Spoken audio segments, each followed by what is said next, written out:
The temperature had dropped to 9 degrees when the heat inside Cedar Ridge Clubhouse failed. 23 residents, many of them elderly, sat wrapped in coats while Tom Briggs listened to the furnace click and die. He looked toward the old stone fireplace. "We've got one problem," he said.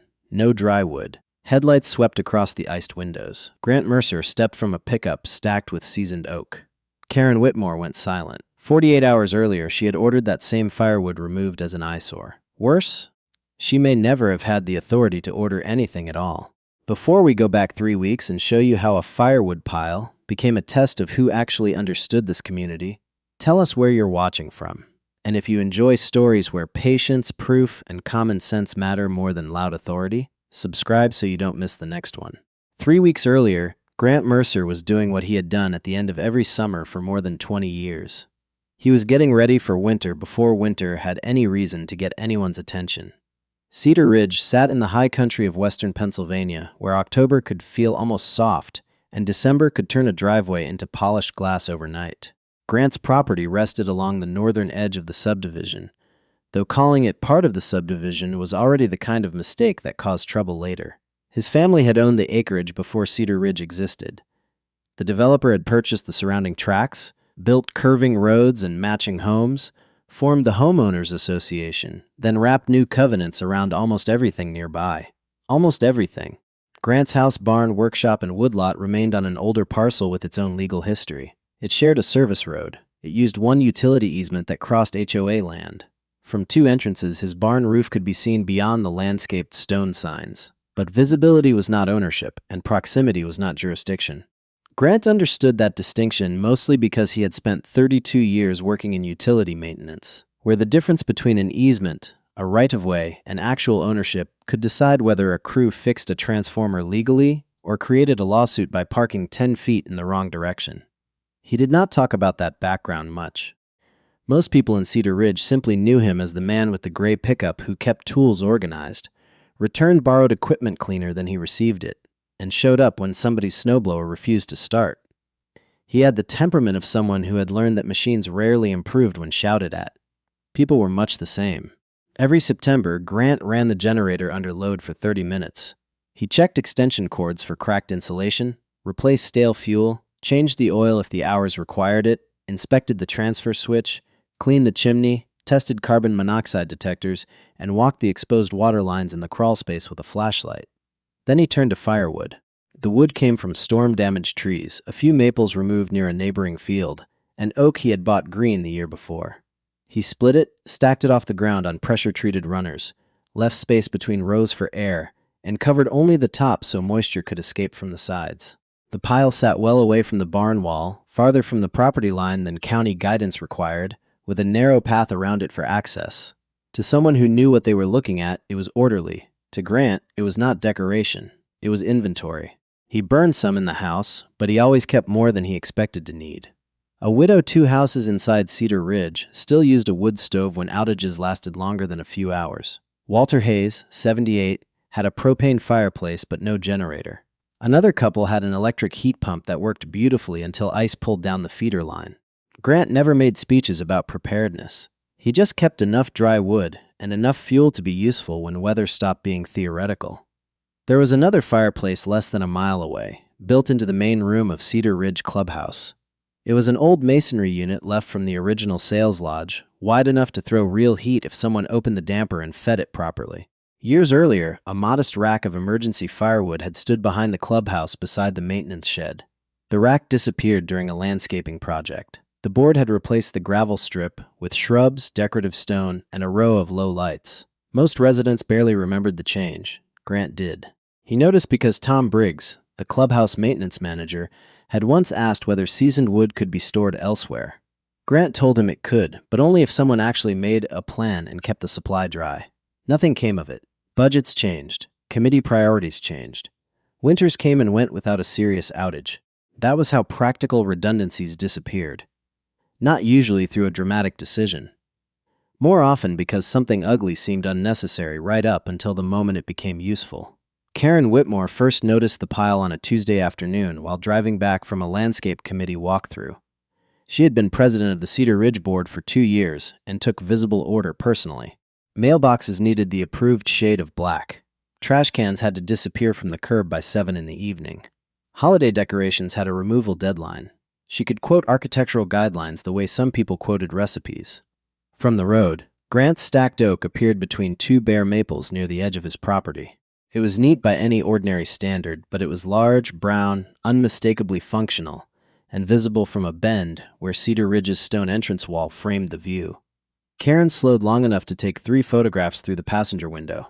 The next morning, Grant opened an email titled Landscape Compliance Noter. The message carried Cedar Ridge letterhead and a violation code he had never seen.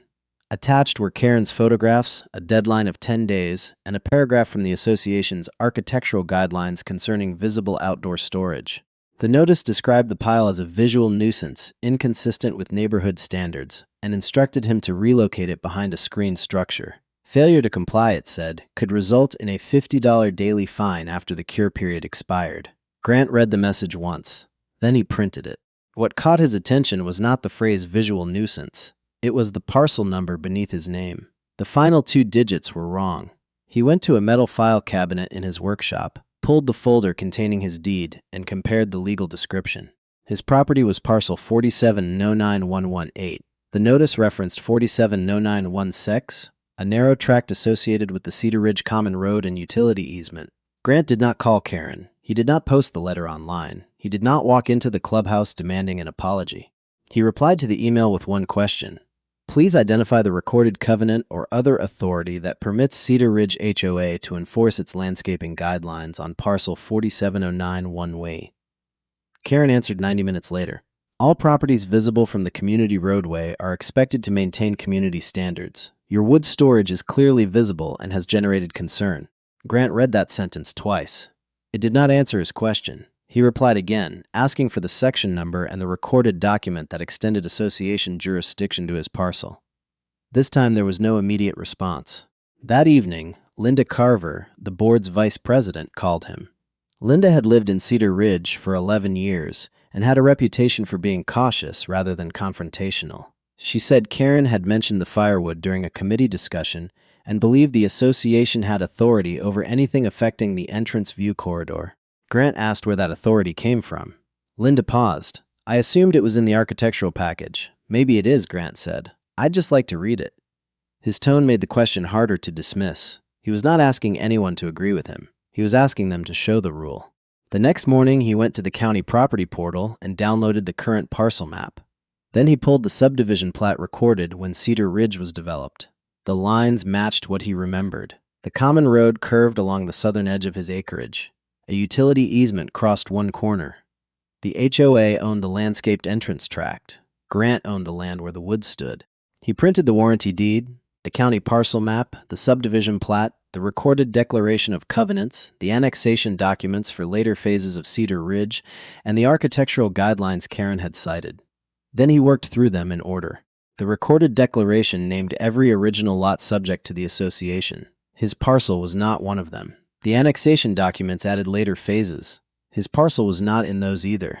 The architectural guidelines included language about visible improvements and exterior storage, but their opening section stated that the rules applied to lots subject to the Cedar Ridge Declaration. Grant's land was not. The only document linking his property to Cedar Ridge was an easement agreement allowing access for utility maintenance and drainage along a defined strip. It granted no landscaping authority. It contained no clause about appearance, storage, firewood, or community standards. He found the source of the confusion in less than an hour. On the map, parcel 470916, the one Karen had placed on the notice, lay beside Grant's property and followed the common roadway. Someone looking quickly at the GIS layer could mistake the shaded easement for a broader association boundary. But the deed descriptions were clear. The pile stood more than 70 feet inside Grant's actual line. Grant selected 3 pages. The plat, the deed page with the legal description, and the section of the declaration identifying covered properties. He highlighted the parcel numbers and scanned them. Then he sent a new email to Karen, Linda, Rachel Kim, and the remaining board directors. I believe the notice was issued to the wrong parcel and under a guideline that does not apply to my property. If the board believes otherwise, please provide the specific recorded covenant, adoption date, meeting vote, and jurisdictional basis supporting enforcement. Karen replied near the end of the day. She did not withdraw the notice. Instead, she wrote that Cedar Ridge had relied for years on a board-approved interpretation concerning the community view corridor, and that Grant's documents did not account for long-standing policy. That phrase changed the problem. A long-standing policy was something that should leave a trail. If the board had approved it, there should be minutes. If it changed enforceable obligations, there should be language showing what authority allowed that change. Grant closed the email, looked at the neat stack of papers on his workbench, and decided the next question was simpler than the first. Where was the vote? Rachel Kim did not make Grant fight for the records. As board secretary, she maintained the association's official minutes, policy archive, and meeting packets. When Grant sent a written records request, she answered the next Thursday with a folder containing 6 years of searchable PDFs and scanned documents from older binders. Karen copied the board and wrote that the request seemed disproportionate to a routine compliance matter. Grant ignored that sentence. He searched for View Corridor. 3 results appeared. The first was a landscape committee agenda from 6 years earlier. The second was a memo titled Recommended View Corridor Standards. The third was a board packet in which the memo had been attached for discussion. Grant opened the meeting minutes corresponding to that packet. The board had discussed the recommendation for 17 minutes. One director had questioned whether it could apply beyond association property. Another had asked council to review it. The minutes then recorded a motion to postpone further consideration. There was no later vote, no amendment, no recorded covenant, no policy adoption. The memo Karen had described as a long-standing board-approved interpretation was exactly what its title said it was, a recommendation from a landscape committee. Grant checked the following months in case the issue returned. It did not. Then he noticed something else. The same phrase, View Corridor Standards, appeared in several public compliance summaries attached to later board packets. Most involved ordinary Cedar Ridge lots where the association clearly had jurisdiction, a trailer park beside a garage, a visible garden equipment rack, a work truck stored in a driveway for weeks, a fence panel taller than the approved limit. But 3 entries caught his attention because the addresses sat along the old perimeter roads. Grant pulled the county map again. 2 appeared to involve lots partly inside later annexations. One looked more like his situation, an older parcel beside the subdivision, not obviously subject to the declaration. He stopped there. He was not trying to prove Karen had built an empire out of illegal fines. He did not know enough to say the other notices were wrong. Some could have involved separate agreements. Some owners might have voluntarily signed maintenance covenants. Guessing would only weaken the point he could already prove. His own notice had no clear basis. That afternoon, he met Linda Carver outside the clubhouse. She had agreed to talk before a budget meeting and brought a copy of the same memo. "I found what you found," she said. "Then you know it wasn't adopted." "I know I can't find a vote. That's different from saying there wasn't one." Linda gave him a tired look. "You worked utilities, right? 32 years, so you know how records get lost." "I know they do. I also know you don't fine somebody $50 a day based on a vote nobody can produce." Linda folded the memo once along an old crease. "Karen says prior boards treated this as policy. Then there should be examples of that treatment, legal review, something." "There are examples. Examples aren't authority." Linda did not answer. Grant kept his voice level. "I'm not asking for a favor. I'm asking what rule I actually broke." That sentence followed Linda into the meeting. The next morning, she emailed Grant to say the board would review the matter at its upcoming session. Enforcement would not advance until then. Grant read the message and thought that should have ended it. It did not. At 3:14 that afternoon, another compliance notice arrived. The landscaping language was gone. So was the reference to the view corridor. The new subject line read Safety and Nuisance Correction. Karen had changed the theory. The notice claimed the quantity and placement of Grant's firewood created a potential fire exposure, could attract pests, and presented a nuisance risk to neighboring property. It cited general county safety language and an HOA provision requiring owners not to create hazardous conditions affecting Cedar Ridge. Grant stared at the screen for several seconds. Then he almost smiled, not because it was funny, but because the new notice answered a question the first one had left open. Karen was no longer trying to prove that the landscaping rule applied. She was looking for a different road to the same destination, so Grant checked that road too. He measured the distance from the wood stack to the barn, 28 feet. He measured the distance to the nearest property line, 74 feet. He photographed the gravel clearance around the base, the covered top, the open sides, and the vegetation cutback. He checked county fire guidance. The recommendations focused on keeping combustible material away from structures, maintaining access, controlling vegetation, and avoiding unsafe stacking. His arrangement met or exceeded the guidance that applied to his setup. He borrowed a moisture meter from Tom Briggs and tested split pieces from several rows. The readings were in the normal range for seasoned firewood. Then he called the county office listed on the notice. He did not ask them to take his side. He asked whether someone could inspect the pile and tell him if it violated county code. 2 days later, Fire Inspector Daniel Cole arrived in a white county SUV. Karen arrived 6 minutes after him. Grant noticed the timing but said nothing. Cole walked the site with a measuring wheel. He checked the clearances, looked beneath the tarp, inspected the path around the stack, and asked Grant how long the oldest rows had been seasoned. About 18 months. You burn all this? Some. Some goes to neighbors if the power stays out. Cole nodded and continued around the barn. Karen stood near the driveway holding a folder. When Cole returned, she asked whether he would require the wood to be moved or reduced. Require? Cole said. Yes, because of the fire hazard. Cole looked back at the stack. I'm not seeing a code violation here. Karen opened her folder. The volume itself isn't excessive, not under the county provision you cited. What about pests? That would need an actual condition. I'm not seeing one. She pointed toward the barn. And exposure to the structure? Cole glanced at his measurements. The clearance is fine. I'd keep that access path open, which he already is. Grant said nothing. Karen tried once more. So you're saying there's no safety concern at all? Cole's expression stayed neutral. I'm saying I don't have a county violation to write. He turned slightly toward Grant, then back toward Karen. Who told you this pile violated county code?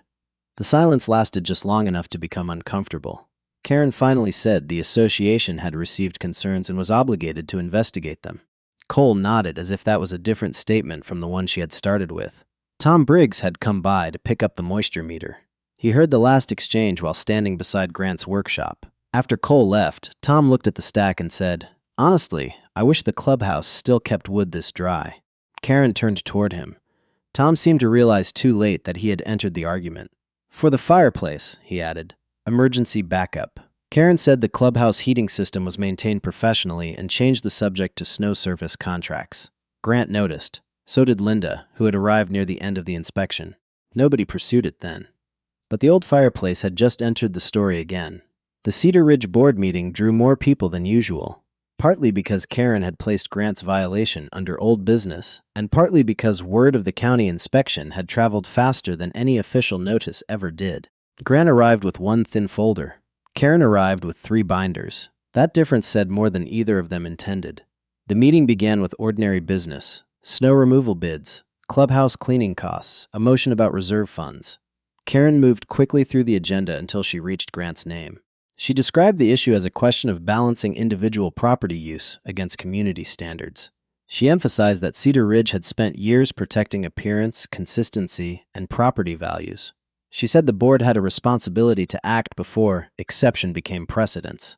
Grant waited until she finished. Then he opened his folder. I have 5 things, he said. My deed, the parcel map, the declaration showing which properties are subject to the association, the minutes concerning the view corridor recommendation, and the county inspection result. He placed copies on the table. No speech, no accusation. Karen leaned back. We've reviewed those. Good, Grant said. Then which recorded covenant gives this board jurisdiction over parcels 47091AT? Karen answered by talking about the easement, the road frontage, and the fact that Grant's property affected the visual character of the entrance. Grant let her finish. Which recorded covenant? A director named Paul Bennett shifted in his seat. Linda Carver looked at Rachel Kim. Karen's voice tightened slightly. Not every board responsibility is reduced to one sentence in one document. No, Grant said, but a fine should be connected to something enforceable. Karen said the view corridor interpretation had been applied for years. Rachel opened her laptop. I checked the archive, she said. The landscape committee recommendation was discussed, but I can't find a recorded adoption. Karen turned toward her. That doesn't mean it wasn't adopted. Rachel stayed careful. It means I can't certify that it was. Linda spoke next, and the county found no safety violation. Karen replied that county minimums did not prevent an association from enforcing stricter standards. Grant nodded. That could be true for property under association covenants. The room went quiet again. Paul Bennett asked what would happen if they rescinded the notice, and later learned Grant's parcel was subject to some overlooked provision. Linda said they could reopen the matter if legal counsel identified one. Karen warned that rescinding prematurely would weaken enforcement across Cedar Ridge. Grant closed his folder. I'm not asking you to weaken anything. I'm asking you to identify the authority before you use it. For a moment, it looked as if the board might vote right then. Linda moved to rescind the notice pending evidence of jurisdiction. Paul hesitated. Karen intervened before the motion received a second. I recommend we table this until counsel provides a written opinion. That protects everyone. It was a procedural move and it worked. The board voted to seek legal review. Grant's fines would remain paused, but the violation would stay open. Karen had not won. Grant had not won either. The matter simply remained alive. As residents gathered coats and pushed chairs under tables, phones began vibrating around the room. A National Weather Service alert had updated. The cold front expected late in the week had accelerated. An Arctic air mass was moving south. Temperatures could fall below 10 degrees. Wind chills could reach dangerous levels. Ice accumulation was possible before the temperature plunge. Tom Briggs stood by the clubhouse door reading the alert. That changed fast, he said. Grant looked through the glass at the dark parking lot. Winter does that. The next 48 hours exposed a difference between Grant and Karen that no board vote could measure. Grant went home and began checking systems. He ran his generator under load. He inspected fuel cans and moved them to the approved storage area. He checked the battery tender on his truck, put insulated covers over 2 vulnerable outdoor spigots, and walked the crawl space with a flashlight to make sure pipe insulation had not slipped. He moved 2 days of firewood under the covered rack near the house and kept the larger seasonal stack untouched. Then he called Walter Hayes. You set for the cold? Walter said he thought so. Grant drove over anyway. Walter's thermostat was working, but the batteries in one emergency lantern were dead. Grant replaced them from a pack in his truck. He checked the propane fireplace ignition, found it slow, cleaned the contact, and had Walter start it twice on his own. You planning for the end of civilization, Walter joked. No Tuesday. Grant called another older neighbor and asked whether her generator had been exercised recently. She admitted she had forgotten. He helped her test it before dark. Meanwhile, Cedar Ridge's official storm email arrived from Karen. It was polished and detailed. Residents were reminded to remove vehicles from designated snow routes, bring trash containers in promptly, secure decorative items, avoid parking near plow turnaround areas, and ensure exterior appearances were restored after the storm. Near the bottom, one line said all pending compliance matters remained in effect unless formally rescinded. Grant read it and set his phone down. At the clubhouse, Tom Briggs performed his own checklist. The primary heating system was a modern gas-fired unit serving the main room and office corridor. He replaced a dirty filter, checked thermostat operation, listened to the inducer motor, and confirmed the building's portable extinguishers were current. Then he opened the iron screen in front of the old fireplace. The flue had been inspected earlier that year. The damper worked. Ash had been cleared. The fireplace was usable. The wood supply was not. Tom found 6 decorative split logs in a metal basket and a handful of kindling left from a holiday event. He walked behind the clubhouse to the landscaped strip where the old emergency rack had once stood. There were ornamental grasses there now, bent pale under the first crust of ice. Tom called Karen. We should get dry firewood delivered before this hits. Karen was dealing with a snow contractor who had lost one of his drivers. How much? Enough for at least a day if the furnace quits. The furnace was serviced. I know. And we have portable heaters, if the power stays on. Karen exhaled. Can we handle it tomorrow morning? Tom looked at the darkening road. I'd rather handle it today. But the nearest supplier had already stopped taking same-day deliveries. Tom tried 2 hardware stores. One had bundled wood, but only a limited amount. He told Karen he could pick it up first thing in the morning. By sunrise, freezing rain had coated the subdivision. The highway department advised people to stay off secondary roads. The hardware store did not open. The ornamental grasses behind the clubhouse bent lower under the ice. The empty space where the wood rack had once stood looked perfectly tidy. The cold came hard behind the ice. By late afternoon, the temperature had dropped into the teens and the wind had begun pushing through the trees in long, steady bursts. Ice snapped small branches along the northern road. Lights flickered twice in Cedar Ridge, steadied, then failed across part of the subdivision. Some houses had gas fireplaces. Some had generators. Others relied entirely on electric heat pumps that became less effective as the temperature fell. Cedar Ridge's emergency plan designated the clubhouse as a temporary warming point for residents who lost heat. It was not a shelter in the formal county sense, but it had restrooms, a kitchen, tables, emergency lighting, and enough space to gather safely while utilities worked. Tom opened it before dusk. Walter Hayes arrived first with a blanket over one arm and a paper bag containing his medications. A couple in their 70s came next. Then a mother with 2 children whose house had lost power. By 8 o'clock, 23 people were inside. The clubhouse furnace was still running. For a while, that made everything feel manageable. Karen moved between tables with a clipboard, taking names and checking which homes had lost power. Whatever Grant thought of her enforcement habits, she was organized. She called the utility company, checked on the snow contractor, and arranged for one resident with 4-wheel drive to pick up an elderly woman from the far end of the loop. Tom watched the thermostat, 71 degrees, then 69. He heard the furnace cycle off. A minute later, it tried to start again. The inducer motor came on, the ignition sequence began, then the system shut down. Tom reset it. The same thing happened. He opened the service panel and checked the fault code, pressure switch. He inspected what he could safely access, then called the HVAC contractor. The contractor was already handling multiple no-heat calls and could not promise an arrival time. Tom restarted the furnace once more. It failed again. The temperature inside fell another degree. Karen asked whether the portable electric heaters could cover the main room. "Not like this," Tom said. "And if the rest of the power drops, they're nothing." "What about the fireplace?" "It works. Then light it." Tom looked toward the metal basket. "With what?" Karen followed his eyes. 6 logs. Maybe enough for an hour if they were lucky. Tom built a small fire anyway. He used dry kindling from the maintenance closet and 3 of the split logs. Flames climbed the masonry opening, and several residents moved their chairs closer. The room immediately felt better, not because the fireplace could heat the entire building, but because it created one reliable warm zone. Walter held his hands toward it. "How much wood do we have?" Linda asked. Tom pointed to the basket. "That's it." Karen frowned. "There has to be more in storage." "There isn't. Call the hardware store. Closed." "The supplier? No deliveries in this. What about the maintenance shed?" "Nothing dry." Karen looked toward the windows, where ice reflected the parking lot lights. "We can wait for the HVAC technician." Tom checked his phone. They said several hours. Maybe longer.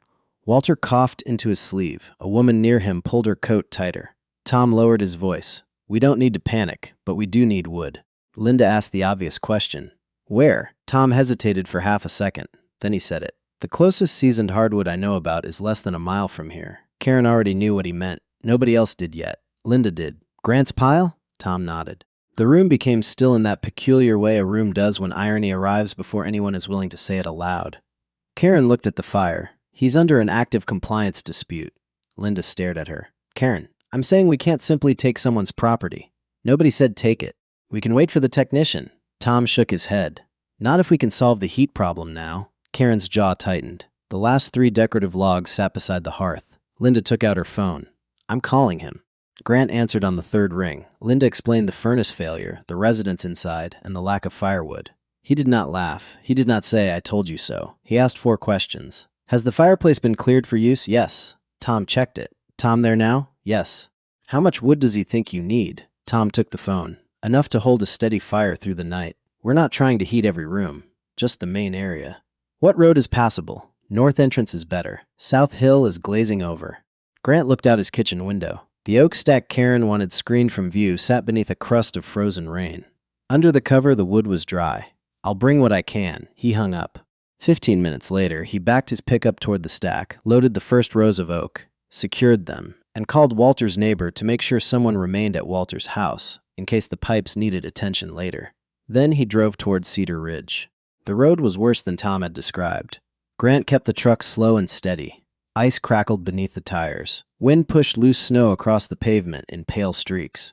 At the clubhouse, headlights swept through the front windows. Tom was the first person outside. Grant stepped from the cab, breath whitening in the air. The bed of the pickup was stacked with dry split oak, dark bark rimmed with ice only on the outer surfaces. Karen stood just inside the doorway.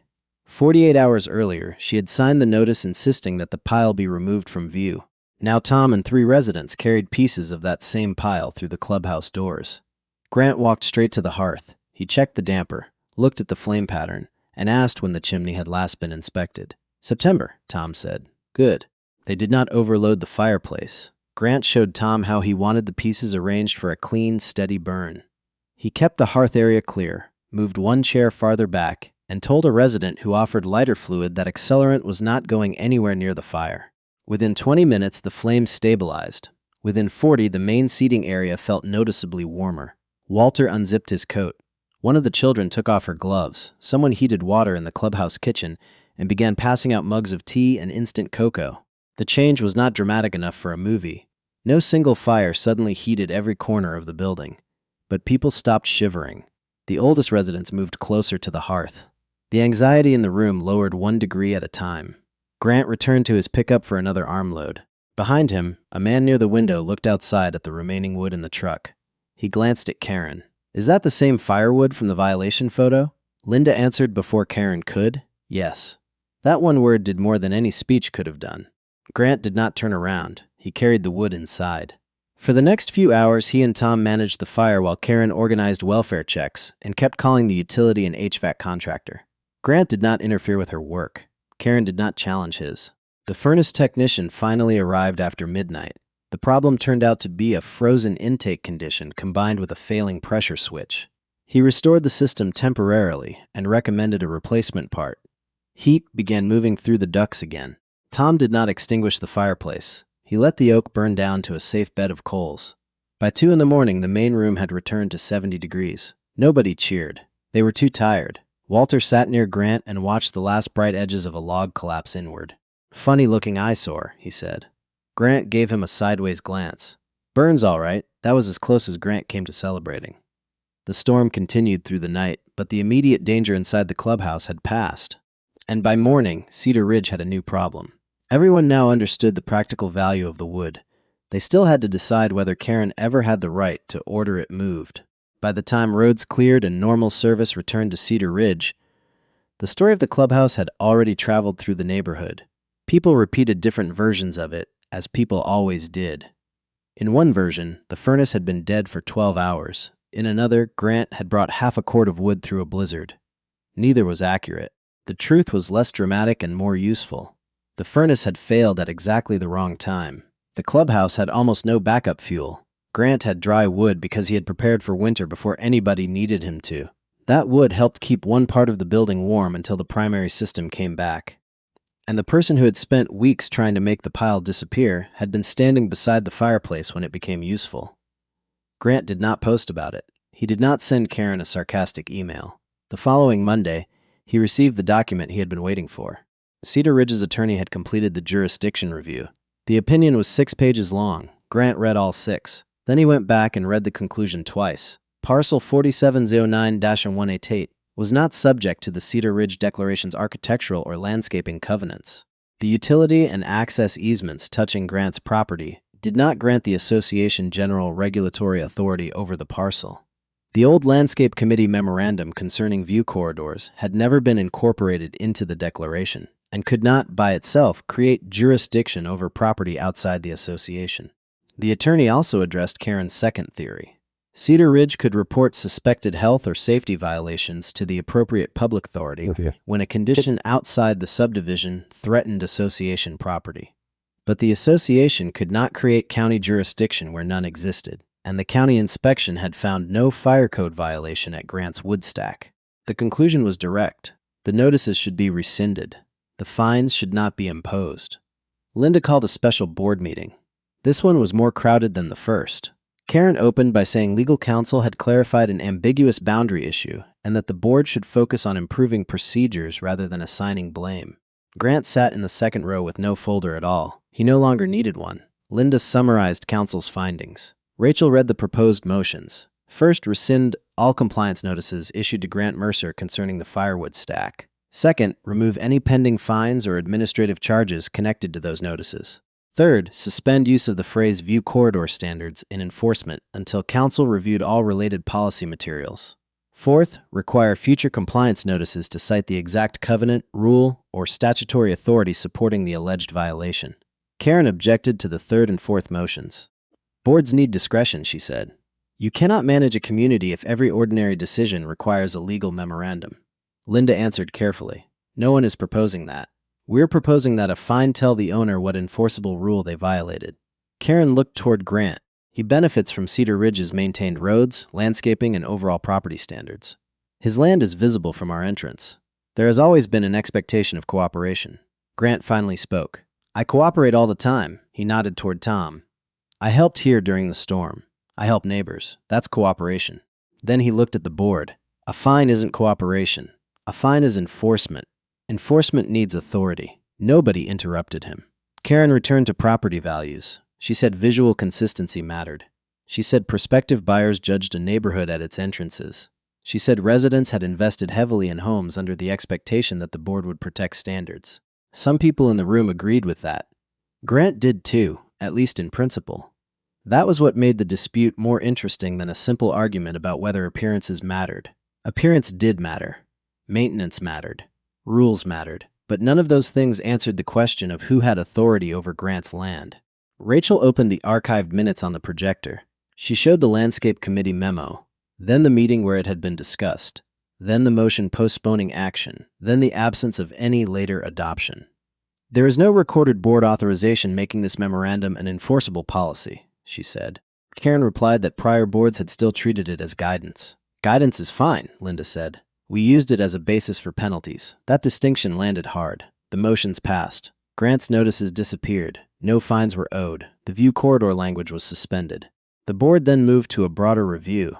Linda had asked Rachel to identify recent notices that relied on the same memorandum, or on boundary assumptions similar to the one used against Grant. There were not hundreds. There was no hidden network, no secret account, no criminal scheme. There were 11 notices over 5 years that deserved a second look. 7 involved properties clearly inside Cedar Ridge, and remained valid under other covenants. 2 involved minor procedural defects, but underlying rules that still applied. 2 involved perimeter parcels where the association's authority was questionable. Those owners received letters reopening the cases. 1 had paid a fine for outdoor equipment based partly on the view corridor memorandum. After council reviewed the deed and annexation history, the board refunded the amount and corrected the compliance record. Another case was dismissed before any fine had been collected. The limited scope made the result stronger, not weaker. Cedar Ridge was not exposed as a giant scam. It was exposed as something more ordinary and therefore more believable. A small institution that had allowed an informal recommendation to acquire the weight of a rule because nobody kept asking where the authority came from. Karen had not invented every enforcement standard. She had not stolen money. She had not forged deeds. She had done something simpler. She had treated interpretation as jurisdiction. And because most people preferred to pay a small fine rather than spend weeks arguing over documents, the difference had gone largely untested. Grant tested it. The board still had one question left: what to do about Karen. Removing a president was not the same thing as expelling a homeowner. Cedar Ridge's bylaws allowed the directors to reorganize officer positions by board vote. Karen would remain an elected director until the next membership election unless she resigned or was removed through a separate process. Linda proposed reorganizing the officer positions. Karen called the move punitive. Paul Bennett, who had hesitated at the earlier meeting, surprised everyone by speaking first. This isn't about the wood anymore, he said. It's about issuing a second notice after the first basis fell apart, then keeping the violation open without confirming jurisdiction. Karen said she had acted in good faith. Paul nodded. I believe you thought you were protecting the community. I also believe that's exactly why we need a process that doesn't depend on what one person thinks. The vote was 4-1. Linda became president. Karen remained on the board but lost the chair, the ability to direct compliance correspondence on her own, and the authority to set meeting agendas without board approval. There were no police, no handcuffs, no shouting match in the parking lot. Karen closed her binder, gathered her papers, and sat through the rest of the meeting as an ordinary director. For Grant, that was enough. Power had not been destroyed. It had been put back inside its boundaries. The next major item on the agenda was emergency preparedness. Tom Briggs stood at the front of the room with a maintenance checklist. He began with the furnace failure. The HVAC contractor had replaced the pressure switch and modified the intake protection. The system was operating normally.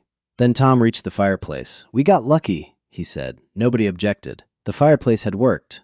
The chimney had been clear. Grant had been nearby. His wood had been seasoned. The north entrance had remained passable. Take away any 2 of those facts, Tom said, and the clubhouse would have become much less useful as a warming point. He recommended restoring an emergency supply of dry wood. A few people laughed softly. Not because the idea was funny, because everyone knew where that sentence led. Karen looked down at her notes. Linda asked Tom what safe storage would require. Tom had already researched it. A weatherproof enclosure could sit behind the clubhouse outside the main sightline, elevated off the ground, ventilated, separated appropriately from the building, and sized for emergency use rather than an entire heating season. How much? Paul asked. Tom gave the estimate. It was less than the association had spent the previous year replacing decorative shrubs at the entrance. The room went quiet for a different reason this time. The board approved it unanimously. Karen voted yes. The changes that followed were not dramatic enough to make local news, but they changed the way Cedar Ridge operated. The board rewrote its compliance template first. Every future notice had to identify the exact covenant section, rule, or public code supporting the alleged violation. If the address sat near an association boundary, staff had to verify the parcel before a fine could begin. Recommendations from committees had to be labeled as recommendations unless formally adopted. Rachel digitized the older boundary maps and linked them to the association records so directors could stop relying on screenshots in memory. Linda also created a simple review step for disputed cases. A homeowner who challenged jurisdiction would receive a written response before penalties advanced. It was not revolutionary. It was the kind of process most people assumed had already existed. Grant heard about the changes from Tom, not from Karen. He was fine with that. The emergency plan changed too.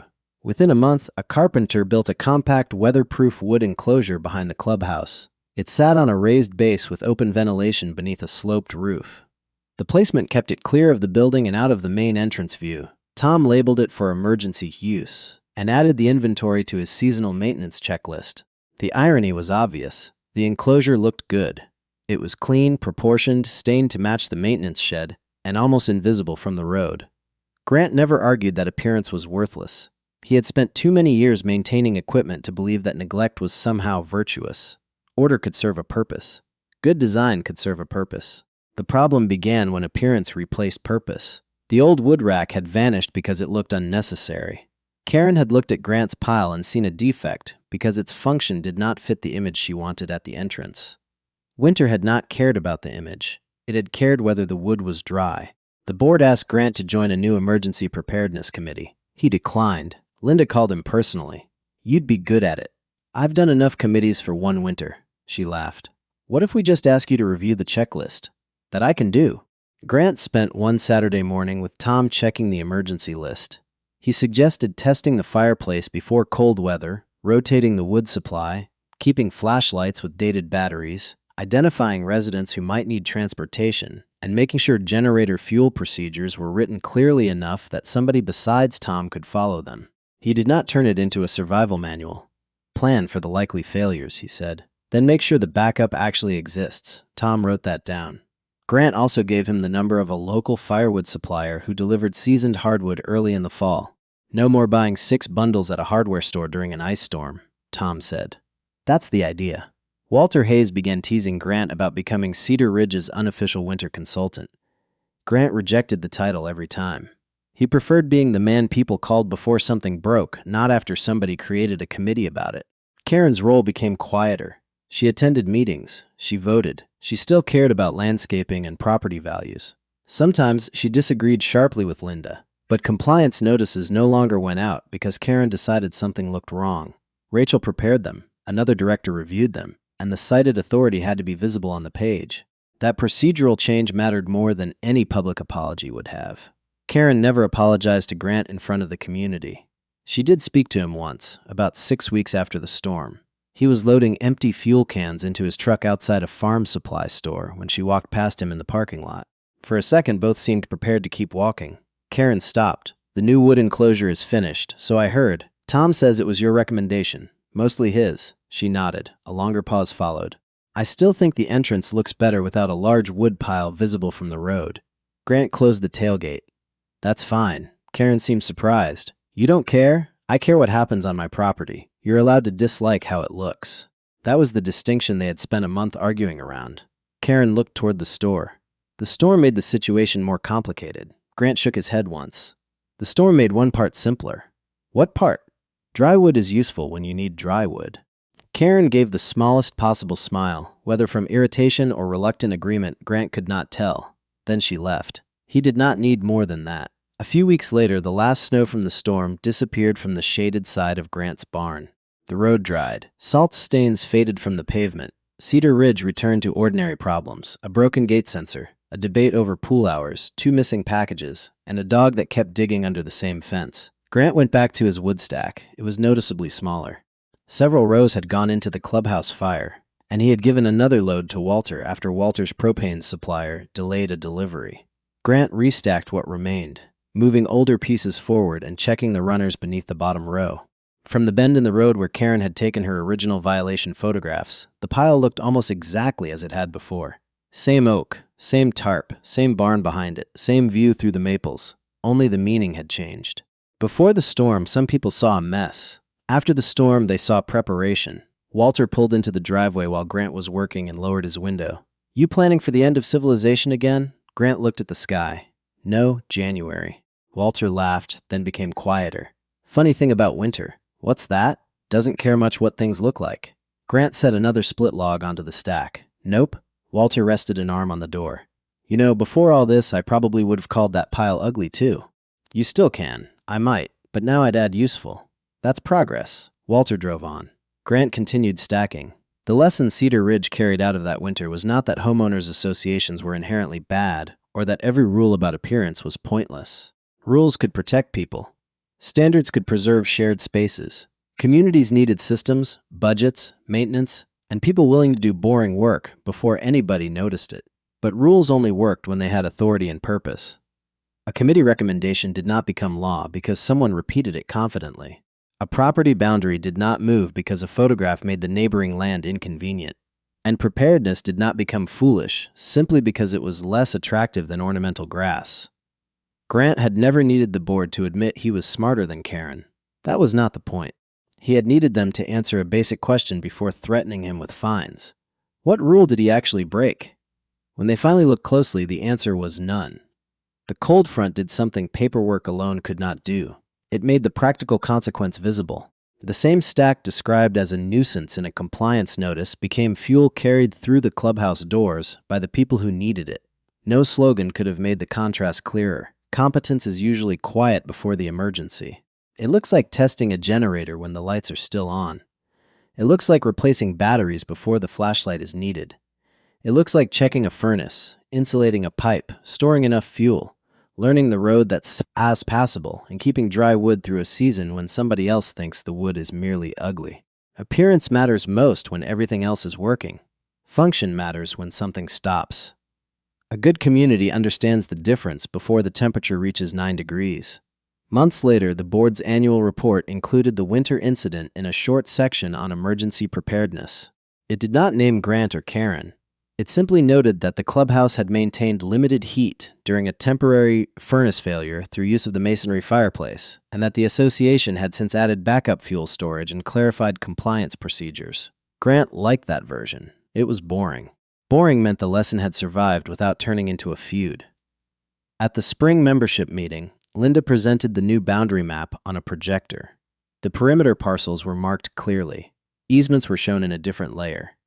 She explained that an easement could grant a specific right without transferring ownership, and that staff would verify jurisdiction before opening a case near the boundary. Nobody applauded. They did not need to. The best procedural reforms rarely felt dramatic once they were written down. They simply made the next mistake harder to repeat. Rachel reported that disputed notices had dropped. Tom reported that the emergency wood supply had been checked twice and remained dry. Paul Bennett proposed adding an annual cold weather readiness reminder to the community email, with practical items placed above cosmetic ones. Generators, medication, pipes, heat, transportation. Trash cans and decorative deadlines could come later. The motion passed without debate. Grant was not at that meeting. He was home replacing a cracked handle on a splitting maul. That suited him. He had never wanted to become the symbol of a neighborhood argument. He wanted the board to stop treating his property as if a line on a map could be stretched by confidence. In the end, the most important change was not who held the president's gavel. It was the habit the board developed afterward. When someone proposed a restriction, another person asked where it was written. When a notice involved a perimeter address, someone checked the parcel. When Tom requested money for emergency supplies, nobody laughed at the things that spent most of the year sitting unused. The community had learned that a backup often looks unnecessary right until the primary system fails. That lesson cost them far less than it could have. It also changed the way neighbors looked at Grant's land. The pile never became beautiful, and Grant never tried to make it decorative, yet complaints about it stopped. People who drove past now understood that the rows were measured in winter nights, not curb appeal. Some even asked Grant how long oak should season or how much wood a household should keep. He answered without turning every conversation into a lecture. Start with what your home uses. Keep it dry. Keep it safe. Know your backup. Then test it before you need it. Practical advice delivered without drama became the final answer to a dispute that had begun with a photograph. By early evening, Grant finished the stack. He pulled the cover straight, adjusted one crooked piece, and carried his gloves toward the house. A few light flakes began drifting across the field. They were not part of a major storm, just the beginning of another ordinary winter night. Across the road, beyond the stone Cedar Ridge sign and behind the clubhouse, the new emergency wood shelter stood full. Its rows were neat.